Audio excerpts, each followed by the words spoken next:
Jey Uso is a bad wrestler is a terrible lie.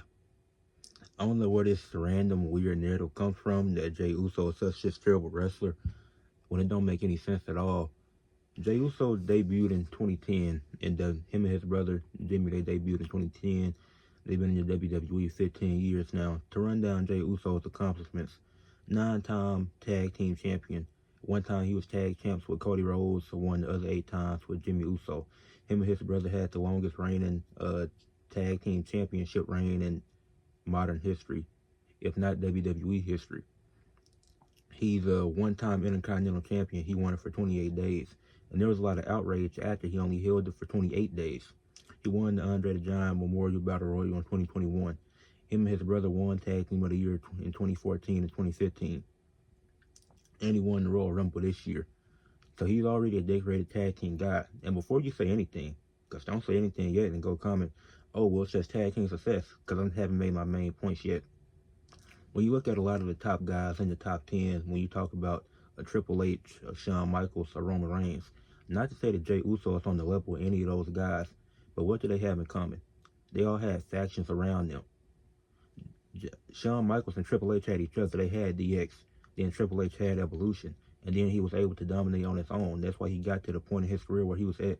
Look at Randy Orton. Even though he was the leader of a faction, he still had legacy to have his back in those moments. He still had runs with legacy where they were doing stuff. Look at Roman Reigns. He had the Shield. That's how he made his debut. That's how he was able to get over. That's how he was introduced to the crowd at first. And then he had the bloodline to help him win his championships. Like a lot of the top wrestlers, they had factions to help them succeed to get to where they are.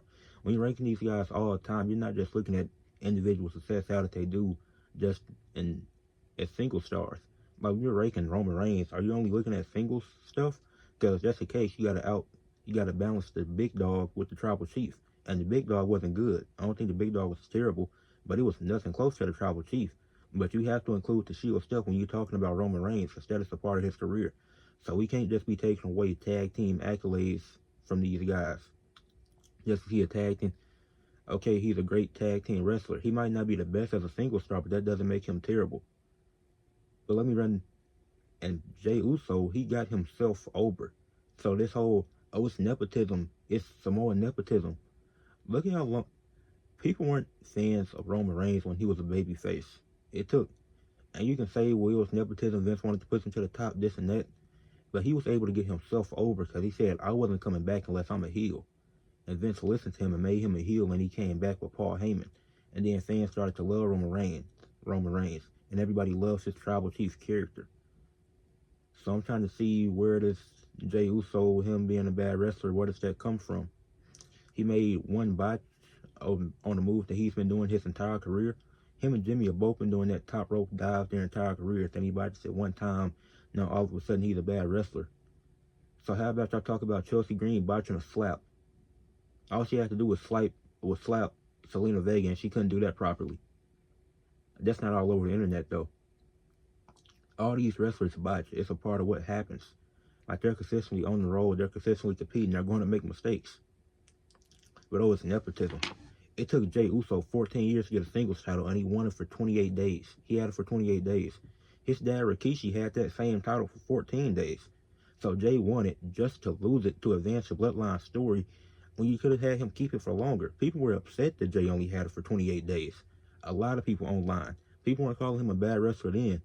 And you want to know what other moments he wasn't called a bad wrestler throughout his career? When the Usos were feuding with the New Day.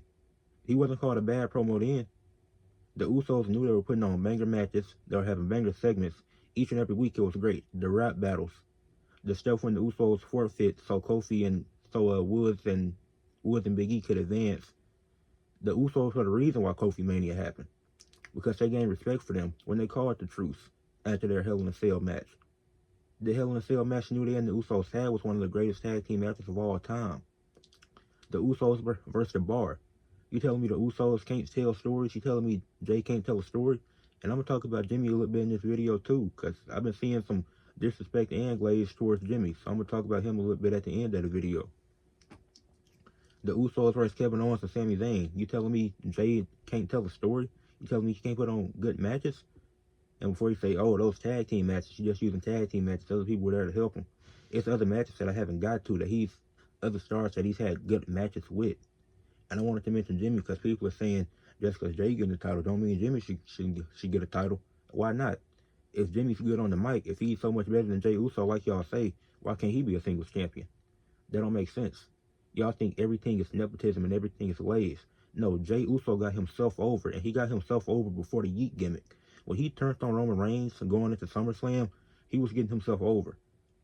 Jay Uso's single push should have happened when his brother was out, but it didn't. He should have won a mid-card title then to have a decent reign with it. He probably wouldn't be a world champion or a world in this spot that he is now. But he deserves this. When Jay was facing Roman Reigns in 2020, those promos were good. You can't tell me those promos weren't good. And then when he became the right-hand man, he was still cutting good promos.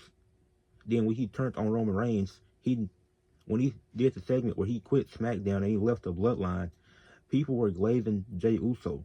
They were happy about Jay Uso. Then, like that whole thing, but before the YEET gimmick started, and the Usos been saying YEET since it was a thing. They've been saying it since 2016, 2017. And they started doing it again in 2020 when Jay said it. When Roman told him to beat up Daniel Bryan, I think it was, Jay Uso said YEET. Then he got to beating on Daniel Bryan. But when he broke away from the Bloodline, when he turned on Roman finally, he was cutting good promos in that build-up. People wanted him to beat Roman Reigns. The conversation was, if Cody couldn't do it, why can't Jay Uso be the one? You had a story there, and the two matches they had in the pandemic were good matches. That Hell in a Cell match was a great match by Roman Reigns and Jay Uso. Telling me Jay Uso got carried? No, they both did a great job in that match. And then the match they had at SummerSlam for the third time was once again another great match, and people were mad that Jimmy Uso interfered and made Jay lose. It didn't even make sense the way that he interfered in that match. Every match that Roman Reigns and Jay Uso had was a good match. Jay Uso matches with Gunther have not been bad. Those have been good matches. Okay, they haven't been amazing, but those matches have still been good. The match he had with Xavier Woods on Raw when he was the IC champion after he won it, that was a good match. The two matches he had with Braun Breaker, those were good matches for the IC title. The match he had with Damian Priest for the World Heavyweight Championship at Backlash, I think it was, that was a good match. His match against Ilya Dragunov on Raw, that was a good match. His match against Seth Rollins for the World Heavyweight Championship, once again, another good match. He has chemistry with multiple guys that I named. He has chemistry with Gunther, with Roman Reigns, with Braun Breaker. You tell me the promo he cut with Braun Breaker, the Raw before they had that title match, wasn't a good promo? Tell me Jay can't cut promos? That's a bold-faced lie. Jay Uso is serviceable on the mic. He's not amazing, no, and he's not terrible either. Like, he is serviceable. He does a solid enough job on the mic to advance a story, to tell a good story. He has multiple great tag team matches. He has many amazing tag team matches, and he has great one-on-one matches. So this narrative that Jay Uso is a bad wrestler is just a lie, and I really don't understand it. I don't understand this whole hate train of Jay Uso, that he's such this terrible wrestler. Like, didn't y'all just want him to beat Roman Reigns not too long ago? Weren't y'all saying that his IC title reign should have been longer, and that it was crazy that he only had it 28 days? Like, y'all really got to make up y'all minds. And he's not the only Samoan getting hate, but I'm just focusing on Jay Uso and talking about him. He deserved this moment because he didn't work for this. He didn't work hard for this. He got himself over. Nepotism can't get you over. Because if it could, Teddy Hart would be in the WWE right now. But oh, y'all don't know who that is, do y'all? Go to Peacock and search up Teddy Hart and watch the documentary about him and how much of a terrible person he was. Because if nepotism is this thing that y'all claim it is, y'all want to rank Randy Orton as high as y'all do. Because his dad was in the WWE before him.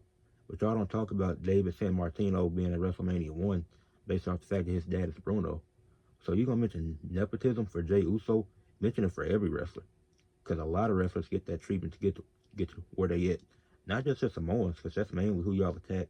Y'all mainly attack the Samoans. I've been seeing stuff with Jacob Fatu too, which I'm not going to get into. But if y'all going to do that, attack all these, the Hart Foundation. Talk about Cody Rhodes and Goldust. But y'all won't do that, huh? Because look at what Cody Rhodes did. You can't argue nepotism because he got himself over. He had to leave WWE, grind on the independent scene, go to AEW, then come back. Jay Uso never had to leave, but he definitely had to work his way up. He stayed there and he worked his way up to this main event spot. He definitely deserves it. leave a like on the video, subscribe to the channel, and drop a yeet in the comment section.